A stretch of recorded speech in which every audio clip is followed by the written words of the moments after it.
Alright, welcome to my first video outside of my intro. I'm going to be talking about the first season of Attack on Titan. Um, so, I want to start with saying that I am rewatching the series rather than just watching it for the first time, so I don't think it's fair to call it a reaction thing, more as a commentary or just I guess, something to throw out there. The first season kind of reminded me why I love anime and will continue to love it, or at least the ones that are written well. The story doesn't just jump right into into Eren Yeager becoming a Titan. It builds up a little bit. It still leaves a bit of mystery to it. It still shows character growth. Probably the funniest part of this entire thing was during their training, there was a cadet who happened to sneak a potato away from the dining facility. Um, that makes me think of me because I'm super scrawny, but will eat as much as a fucking horse sometimes. Um, it was comedic break up to the tension, but still kind of a showing of different personalities. As they go through the training arc, you see different people who are there for different reasons, what their goals are different. It's not all just one same uniform mentality, which kind of helps the immersion. Especially for me, if I see just all the same thought processes, it makes me question what's going on. Whereas if I see different mentalities, different reasons, it just brings it out more for me. I'm a huge fan of depth to a universe, and I think for a first season, this brought a lot of depth to multiple characters as it just helps kind of develop that environment, right? If I were to go into like a Walmart, not everybody's there for the same reason, not everybody's shopping for the same thing, and if they were, I'd be a little concerned in thinking that I'm in some form of hell or purgatory. um, but yeah, no, it's a beautiful way of building up different characters while still showing that there's a viable threat. There's a moment later on when they're facing down these titans, and the big reveal happens where Eren Yeager comes out of the um, his Titan form, and everybody's cautious and concerned, or there's some people who are in high levels of hysteria going, well, he might be an enemy trying to infiltrate us. And I think that kind of helps develop that story more. The level of attention to detail for the different forms of fear or concern or the sense of duty and the need to play their part. Each character has their own different levels, and it makes it a very beautiful, unique thing for a first season. Um, I'm doing my best to keep a blank mindset for as things progress, so that way I don't ruin the fun or the excitement of the next thing to happen. The big one that really caught me off guard was I forgot how menacing they made the Colossal Titan. He just appears and breaks a fucking giant hole in the wall, and nobody knows what the fuck to do other than, oh shit, here comes all these titans in, and everybody's doing their best to evacuate. And that ominous, we know it's there, and then all of a sudden it disappears. Of course, it's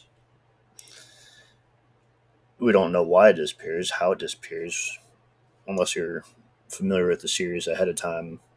That mystery kind of helps make you go, what the hell? And it draws a curiosity. Um, The art style is beautiful. I will never ever get tired of clean animation where you can see what's going on rather than just blurs. And that's not to say like certain styles don't work. It's just in this series when you want to tell this kind of story, having the motions visible so you can see what's going on kind of helps with keeping track of what the character is capable of or the different individuals are capable of.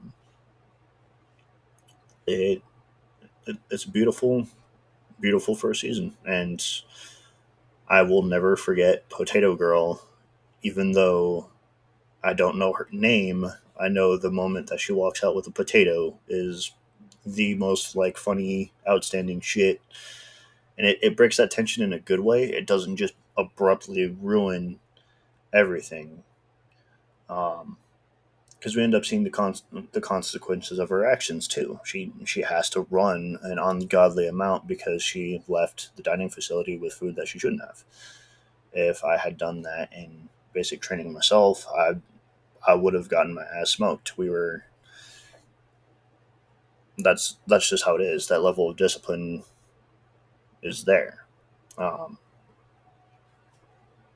and as you see different people questioning their capabilities and kind of questioning themselves, you see the more natural leaders come out. You see the forced leaders come out, and each have their own different levels of roles and effects on this group of people, and it's fun. It's you get to see a level of tyranny versus a level of oh above this or oh I don't want to do that or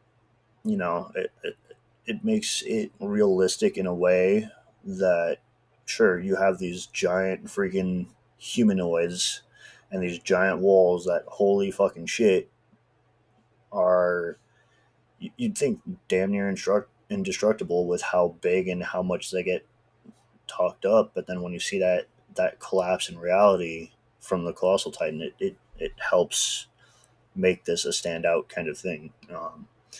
And I wouldn't say this anime is for everyone, but it's for anybody who wants a good depth of story and an intro to an anime. I think this is the right way to go with a first season. You have your character build up, you have your story build up, you have your threat build up, but you show that diversity and the adversity of these titans. Even with a military, the military aren't impervious. They're not indestructible. They're human, and they show that very well. And they show that in the emotions to follow. Like there's a scene where they're going out and cleaning up the bodies from this portion of the city, and it's it's kind of harrowing because I mean, if you're a soldier and you have to pick up the body of your friend, it's you're not just going to casually pick it up and go, okay, cool, next one, because that's your friend that you trained with. That's the person that you saw get to that point, and it it's again the the situation itself is not beautiful, but the storytelling as a whole is beautiful. And it's honestly what makes me happy to be a fan of these kinds of things is it helps me escape with a level of depth that's similar enough that it doesn't make me feel like I'm in danger, but the people that I care about are in danger, right? It's you can kind of put yourself in that situation and go, oh shit, I understand where this person is now. I understand why they react that way. Um, but yeah, I for anybody who's curious about the series or hell has even watched it before, and I'd say watch it again. Maybe give it a year or two of a break. That way, when you get back into it, it's still that kind of raw shock. I would like to continue watching the series as a whole and go on to season two, but I think what I want to do is kind of break up the format for how I do these videos. I want to do a little bit of discussion on Lords of the Fallen, as I'm still playing it and I'm still learning different things and finding ways to not give in to the opposite side of how I play. So I play melee, and I think that makes it a fun challenge for most of the like Souls like games. So I think that's going to be my next video. Um, I don't I don't want to go too overboard with risking copyright laws or anything like that with YouTube, as this is my first platform. If I grow big enough, I would like to get into streaming. So that's a down the line kind of thing. But yeah, that's my thoughts on Attack on Titan season one. And leave a comment, like if you want more of these kinds of videos, or if you have criticism for my videos, please feel free to. I'm going to be doing my best to actively engage, no matter how big I grow to, whether it's 100, 1,000, 10,000, however many viewers. I want to actively engage with the audience and fellow fans of these kinds of things. So please feel free to give me feedback. Until next video, thank you and have a good day.